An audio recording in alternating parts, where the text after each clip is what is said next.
See, next adjustment is the adjustment of depreciation.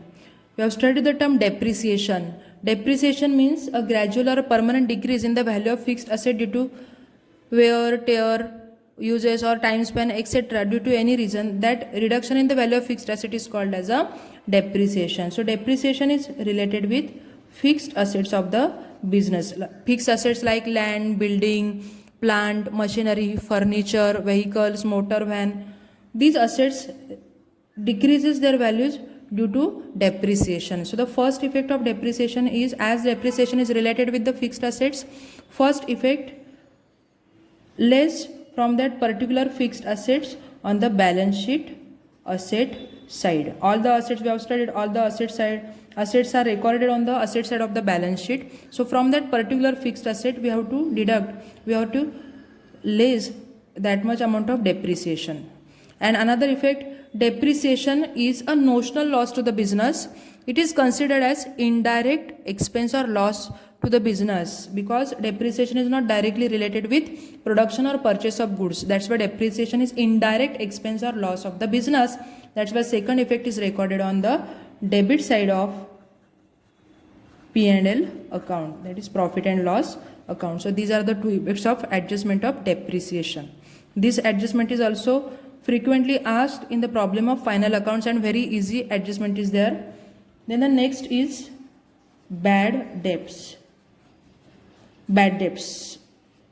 Bad debts are related with a current asset, debtors. Bad debts means the debts which are not recovered from debtors or the amount which is not recovered from debtors, that amount is called as a bad debts of the business. So irrecoverable debtors are considered as bad debts. So bad debts, again, it is a loss to the business. That's why, and is bad debts, these bad debts are related with debtors. Bad debts reduces the amount of debtors. We have to deduct amount of bad debts from debtors on balance sheet asset side. And second effect of bad debts is on debit side of P&L account, as bad debts is also indirect loss to the business. We have studied all the indirect expenses and losses are recorded to the debit side of profit and loss account. That's why bad debts are required to be recorded on the debit side of profit and loss account. If any amount of old bad debts is given in trial balance, we have to add the amount of new bad debts to the old bad debts on debit side of P&L account. So next adjustment is goods withdrawn for personal use, goods stolen or destroyed by fire, uninsured, goods distributed as free samples. All these transactions are related to goods and we have studied all the transactions related to goods we record to the trading account, debit or credit side. To purchases, to opening stock, these items are recorded on the debit side of trading account, closing stock recorded on credit side of the trading account. So here when goods are withdrawn by the partners for personal use, goods stolen or goods destroyed by fire, or goods distributed as free samples, in these three transactions, due to these different reasons, goods goes out from the business. So we have to show reduction in total purchases of goods. That's why first effect of these three transactions is same, that is trading account credit side. Whenever goods goes out from the business due to any reason like withdrawn by the partners, or goods lost by theft, or goods stolen, goods destroyed, then goods damaged in transit, or goods distributed as free samples. Whenever goods goes out from business, in these transactions goods goes out from the business, so first effect of these transactions is common effect, fixed effect, that is trading account credit side. Buy goods withdrawn, buy goods stolen, buy goods destroyed, or buy goods distributed as free samples, trading account credit side. And the second effect, goods withdrawn for personal use. We have studied the term drawings. Whenever any amount or asset or goods withdrawn by the partners for or owners for personal use, it is treated as drawings of the business. And effect of drawings is reduction of capital. Drawings always reduces amount of capital. That's why the second effect of this transaction, drawings, is recorded in the form of drawings to the debit side of capital account. Then goods stolen or destroyed by fire. When goods are stolen or destroyed by fire, it is a loss incurred to the business. Loss by fire, loss by theft, etc. That's why the second effect. If total amount is uninsured, then total amount is recorded to the debit side of profit and loss account. It is treated as indirect loss to the business, which is incurred after production of goods. That's why goods stolen, loss by theft, loss by fire, second effect of this transaction is recorded on the debit side of profit and loss account. Then goods distributed as free samples. To increase the sale of goods, many times advertisement is made by the business organizations to increase the sale of goods or increase sales, or sales promotion is made by the companies by distributing goods as a free samples. So when goods are distributed as free samples, it is treated as advertisement is made, and advertisement is a selling and distribution expense which is treated as indirect expense of the business. That's why the second effect of this transaction is recorded on the profit and loss account debit side as advertisement. If already advertisement is given in trial balance, then we have to add further advertisement to that advertisement. If no advertisement is given in trial balance, then we can directly record that advertisement to the debit side of profit and loss account.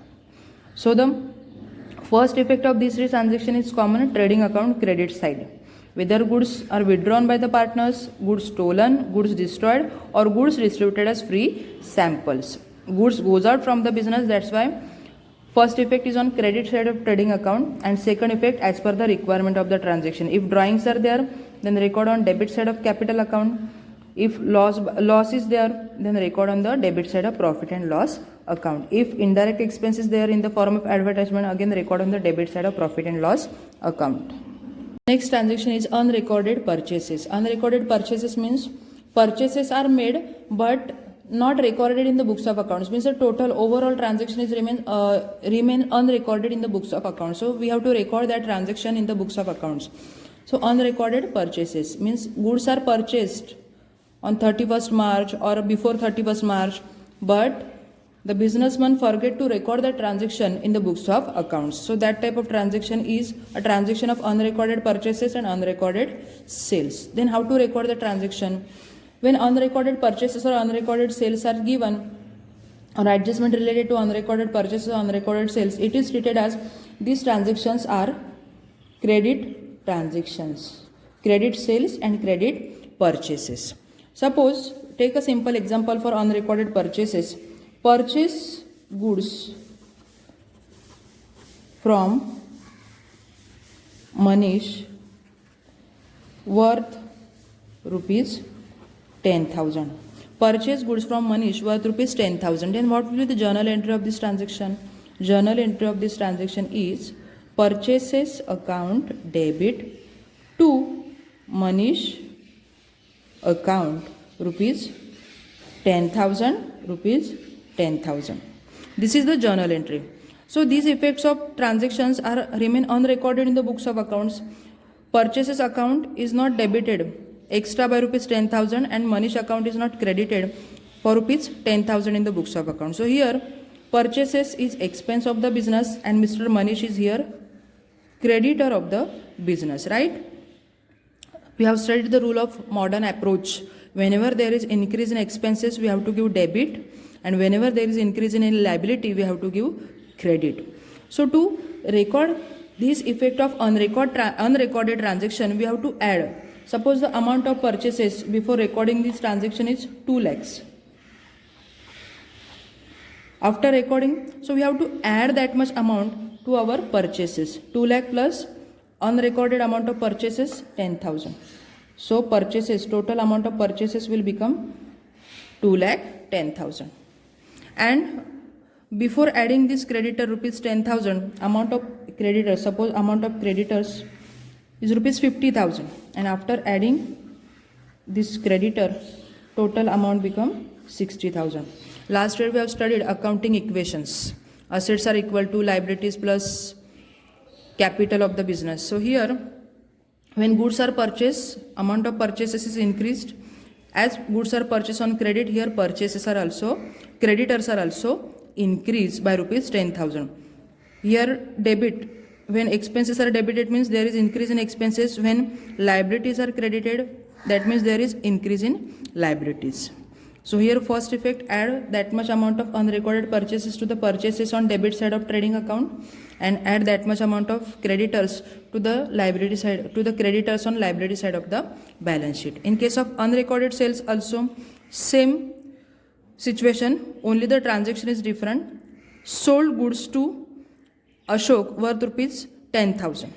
Unrecorded sales. When goods are sold on credit, entries like this, debtors. In the transaction of credit sales, there are debtors because amount is receivable from debtors in case of credit sales. So debtors account debit to sales account. So this is the journal entry for credit sales of the business. So here this unrecorded sales means this entry or this transaction is not recorded in the books of accounts. As here debtors is current asset of the business, here debit is given. So whenever any asset is increased, we give debit. Increase means plus. So we have to add that much amount to the debtors.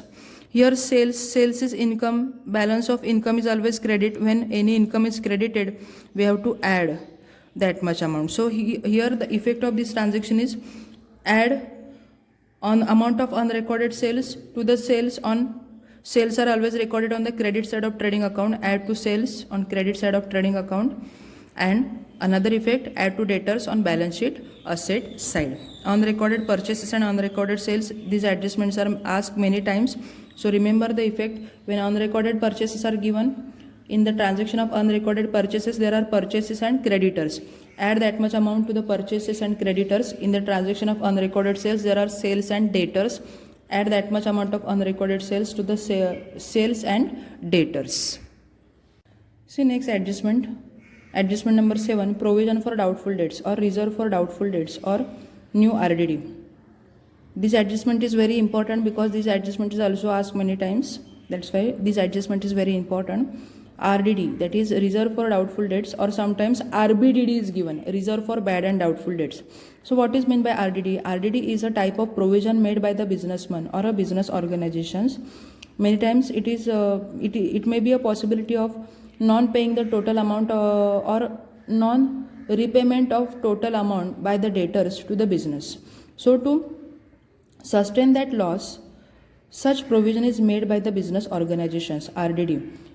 Every month or every year, certain amount is set aside by the businessman in the form of RDD to sustain the loss of bad debts in future period. So that type of reserve is called as a reserve for doubtful debts or reserve for bad and doubtful debts. So the effect of this RDD, as RDD is related to debtors, one effect is deduct from sundry debtors in balance sheet asset side. Amount of that RDD is deducted from the debtors on asset side of the balance sheet like bad debts. And another effect, show to the debit side of profit and loss account. It is indirect expense of the business or indirect provision made by the business. That's why second effect is on debit side of profit and loss account. The effect of RDD is just equal like the effect of bad debts. Bad debts, deduct from debtors, RDD, deduct from debtors. These two effects remain same. And bad debt second effect, debit side of profit and loss account, and RDD, debit side of profit and loss account. But always remember, while recording the RDD, there may be two possibilities. See the first possibility. Before understanding the concept of RDD or RBDD or adjustment of RDD or RBDD, remember there are 4 items that are related with RDD or RBDD. First is old bad debts, then old RDD, new bad debts, and new RDD. Old bad debts means the bad debts which are given in trial balance. Old RDD means RDD which is given in trial balance. New bad debts means bad debts given in adjustment, and new RDD means RDD given in adjustment. So remember, when old bad debts, if suppose any type of bad debts are given in trial balance or RDD is given in trial balance, that RDD and bad debts are treated as old. And if adjustment related to bad debts and RDD is given, then that bad debts and RDD are treated as new bad debts and new RDD. As these two are given in adjustments, every adjustment has two effects. That's why we have to record two effects of these new bad debts and new RDD. But we cannot record two effects of old bad debts and old RDD because these items are given in trial balance. So here we have to record only one effect. Old bad debts. Balance of old bad debts is always a debit balance. Bad debts are always given in debit balance side of trial balance. Old RDD. Balance of old RDD is a credit balance. If old RDD is given, that old RDD is always given in credit balances column of trial balance. New bad debts and new RDD. Balance of new bad debts is always a debit balance and balance of new RDD is always a debit balance. So here three items represents a debit balance: bad debts old, bad debts new, and RDD new. And only one item represents a credit balance, that is old RDD. Then how to record the adjustment of RDD? Always remember items that represents a debit balance. There is a one group of these three items: bad debts,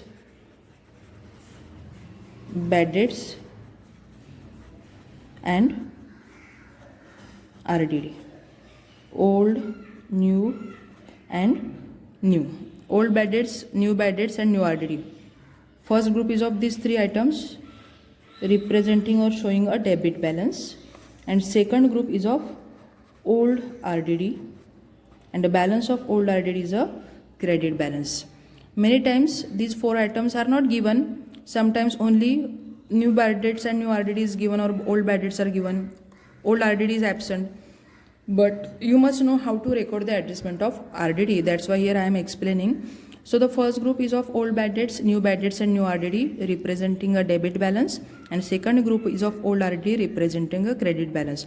So when these four items are given in problem, we have to compare which RDD is greater, whether new RDD is greater or old RDD is greater.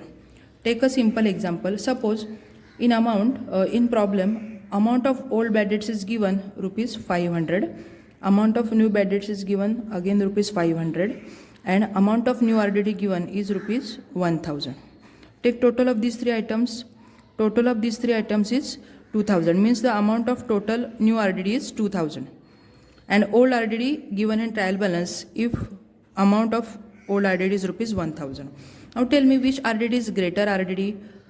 This first group is called as a new RDD group and second group is old RDD group. So here first group is greater. Total of these three items is 2000. That means first group is greater. See, the balance of first group is a debit balance. That means we have to record RDD on debit side of the profit and loss account.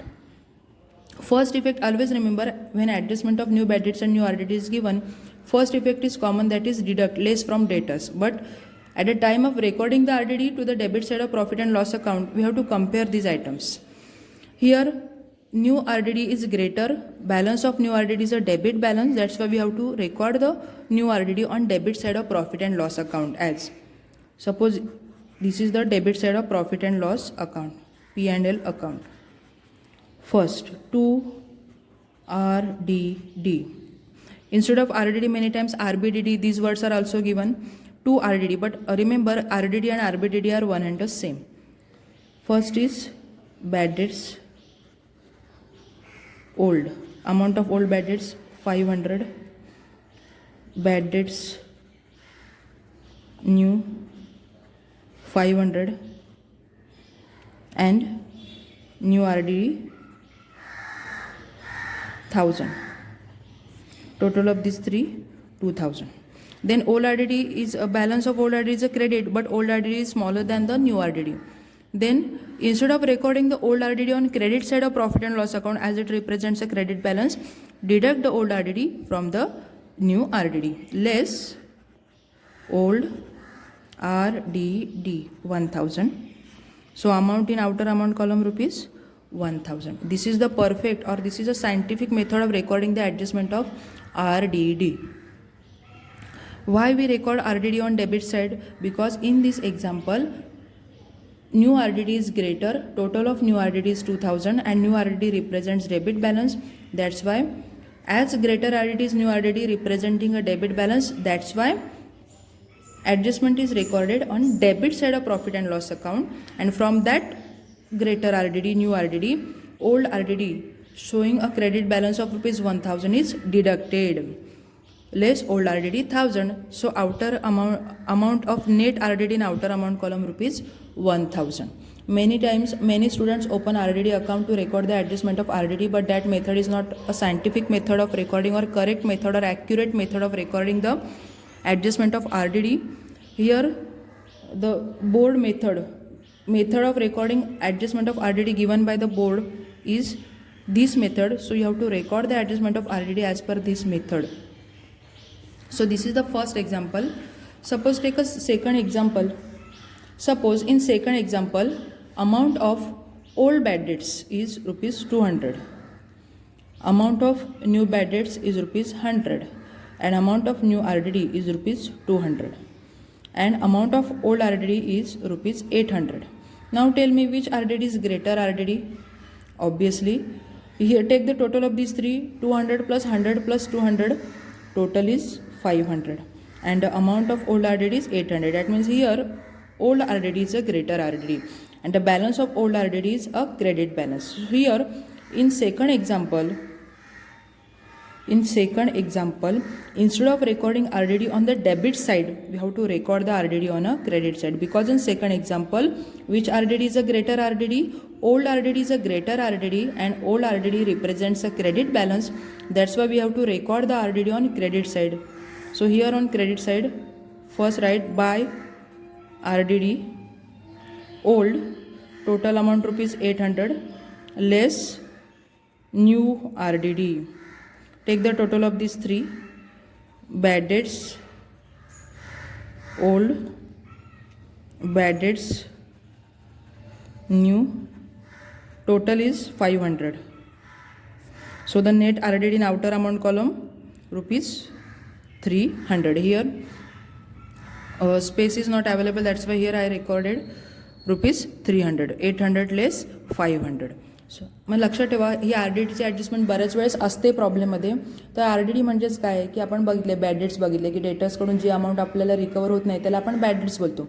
पण बऱ्याच वेळेस ही bad डेट्सची possibility असते होण्याची. त्यामुळे business काय करतात, businessman आधीच काहीतरी प्रोव्हिजन करून ठेवतात की डेटर्सनी पैसे दिले नाही तर एकदम एवढा बॅड डेटचा लॉस कसा सहन करायचा, म्हणून प्रोव्हिजन करून ठेवली जाते त्या डेटर्सवर. त्यालाच म्हणतात RDD. कधी कधी ॲडजस्टमेंट RDD म्हणून दिलेली असते किंवा कधी कधी RBDD. मग RDD दिल्या काय, RBDD दिल्या काय, ॲडजस्टमेंट एकच असते हे लक्षात ठेवा. मग RDD किंवा RBDDची ॲडजस्टमेंट दिली का तर काय करायचं आहे, तर पहिला इफेक्ट आपला सेम फिक्स असतो. तो म्हणजे हे डेटर्स किंवा RDD हे कोणाशी रिलेटेड असतात, डेटर्स किंवा RDD हे बॅड डेट्स किंवा RDD हे डेटर्सशी रिलेटेड असतात. त्यामुळे पहिला इफेक्ट आपण नेहमीच डेटर्समधून लेस करतो. कुठला इफेक्ट लेस करतो, जो ॲडजस्टमेंटमध्ये दिलेला असेल तो.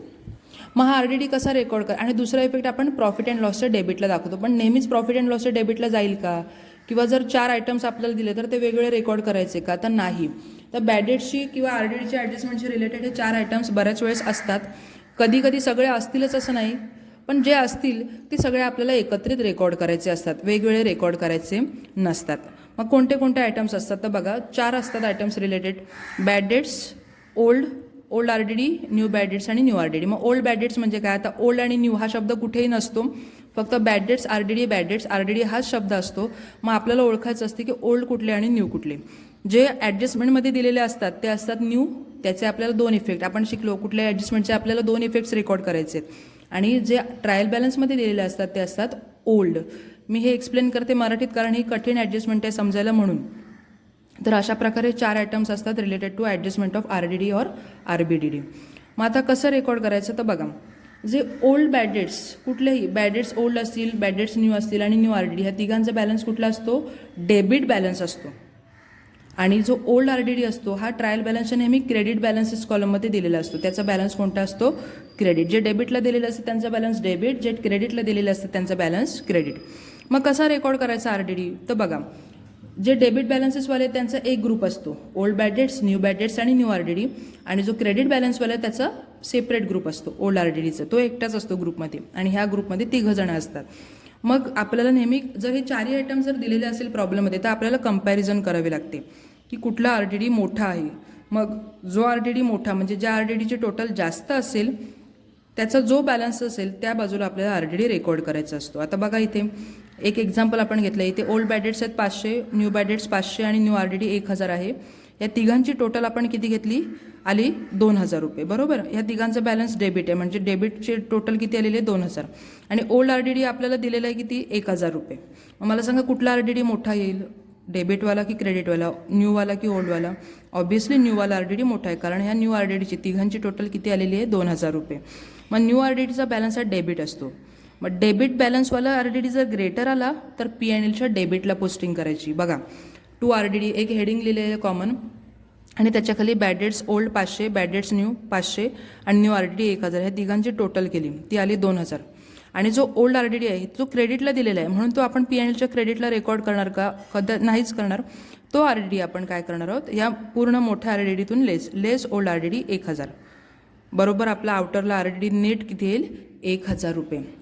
काही जण काय करतात हा डेबिटला दाखवतात हा क्रेडिटला दाखवतात. उत्तर बरोबर येतं, आन्सर बरोबर येतो पण ती सायंटिफिक मेथड नाही आहे किंवा ॲक्युरेट मेथड नाही आहे. आर डी डी रेकॉर्ड करण्याची ॲक्युरेट मेथड हीच आहे हे लक्षात ठेवा. सगळे आर डी डीचे आयटम्स आपल्याला एका ठिकाणी दिसायला पाहिजेत. आता हे आपण पहिलं एक्झाम्पल बघितलं की ज्याच्यामध्ये डेबिटवाला आर डी डी मोठा होता. पण सेकंड एक्झाम्पलमध्ये बघा काय झालं आहे. डेबिटवाला आर डी डीचे टोटल फक्त 500 आले आणि क्रेडिटवाला आर डी डी आहे 800 रुपीज. म्हणजे इथे कुठला R D D greater R D D आहे? Old R D D greater आहे. मग जर old R D D greater असेल तर ओल्ड आर डी डीचा बॅलन्स कोणता असतो? क्रेडिट. मग आपल्याला आर डी डी कुठल्या बाजूला लिहावं लागणार? क्रेडिट बाजूला. By old R D D 800 आणि त्याच्यातून हा न्यू आर डी डी आपण काय करणार लेस करणार. 800 लेस 500 आउटरला आले आपले 300. आता 99% आपल्याला जी ॲडजस्टमेंट येते ती डेबिटलाच जाते कारण बऱ्याच वेळेस हेच दिलेले असतात. हा आपल्याला दिलेलाच नसतो. मग हा जर दिलेलाच नसेल तर कंपॅरिझन करण्याची गरजच येणार नाही. डिरेक्टली आपण हा न्यू आर डी डी डेबिटला लिहू शकतो. पण जर ओल्ड दिलेला असेल तर अशा प्रकारे हे रेकॉर्डिंग आपल्याला करावं लागतं.